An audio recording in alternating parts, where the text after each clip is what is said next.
আমি একজন অটোরিকশা চালক। প্রতিদিনের মতো গতকালও রাস্তায় বের হয়েছিলাম কিছু আয় রোজগারের জন্য। একটু ইনকাম করার পর দুপুরে একটা হোটেলের সামনে গিয়ে থামি কিছু খাওয়ার জন্য। হোটেলের সামনেটায় কিছুটা পানি জমেছিল। আমি ভাবলাম এখানেই অটোটা রাখলে যারা সামনে দিয়ে রাস্তা দিয়ে চলাচল করবে তাদের কষ্ট হবে। তাই আমি ঠিক করলাম রাস্তার বিপরীত পাশে হোটেলের বরাবর অটোটা রাখব। এতে কারো অসুবিধা হবে না। আমি তখন রাস্তার ডান পাশে যেতে অটো ঘোরাতে থাকি। আগে কিছুক্ষণ দাঁড়িয়ে দুই দিকের যানবাহনের গতি লক্ষ্য করি। ট্রাক, পিকআপ আর অন্য অটোরা চলে গেলে যখন রাস্তা পুরো ফাঁকা হয় তখন আমি ডান দিকে ইউটার্ন নেই। ঠিক তখনই হঠাৎ একটি ভ্যান গাড়ি খুব দ্রুত গতিতে এসে আমার অটোর পেছনের চাকায় ধাক্কা দেয়। ওদের সামনের চাকা গিয়ে ধাক্কা মারে আর ভ্যানটির সামনের দিকটা মুচড়ে যায়।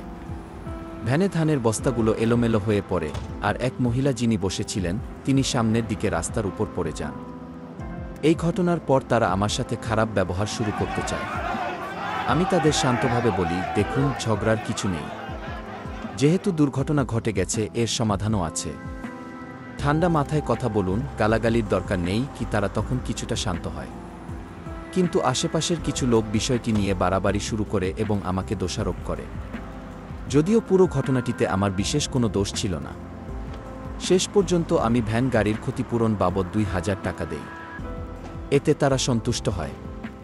এই ঘটনা আমাকে একটা জিনিস মনে করিয়ে দেয়, সতর্কতা, সহনশীলতা আর শান্তভাবে পরিস্থিতি সামলানো সবসময় ফল দেয়।